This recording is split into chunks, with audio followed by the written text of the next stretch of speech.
سلام، همراهتون هستم با چاپ مهر لینو. یکی از چالش‌هایی که دانشجوها در درس چاپ دستی باهاش روبرو هستند، بوی تند و زمان طولانی خشک شدن رنگ‌های آفسته. در این ویدیو قصد دارم رنگ‌های اولترا رو بهتون معرفی کنم که جایگزینی مناسب به جای رنگ‌های آفست در چاپ دستیه. مهرهای مختلفی رو از قبل آماده کردم و این چند نمونه چاپ که مشاهده می‌کنید روی کاغذ و انواع مقوا با گرماژ متفاوت اجرا شده. این رنگ‌ها قابلیت استفاده روی انواع کاغذ، مقوا، پارچه، چرم، کیف و کفش رو داره. برای انتقال رنگ روی سطح لینو میتونید از قلتک‌های دستی که انواع مختلفی داره استفاده کنید، مثل این قلتک‌های اسفنجی، یا از تامپون در سایزهای مختلف برای چاپتون استفاده کنید. ساده و بصرفه ترین وسیله برای این چاپ استفاده از ابرهای اسفنجیه که در سایزهای کوچیک برش زدم. مقداری از رنگ رو داخل پالت میریزم.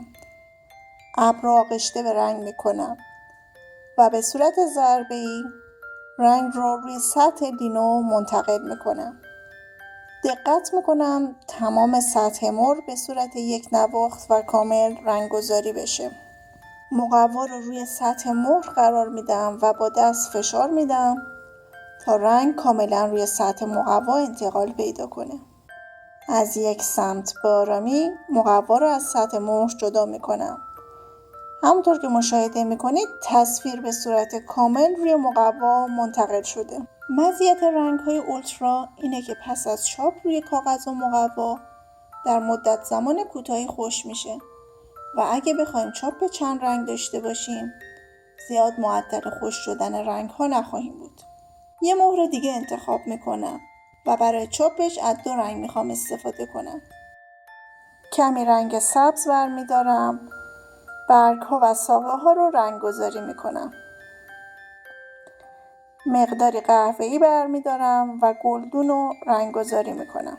من برای این چاپ از مقوا فابریانو استفاده میکنم. از 2 سمت مقوا فابریانو میتونیم برای چاپ استفاده بکنیم. مقوا رو به آرامی از سطح مهر جدا میکنم. همونطور که مشاهده میکنید چاپی به این زیبایی خواهیم داشت.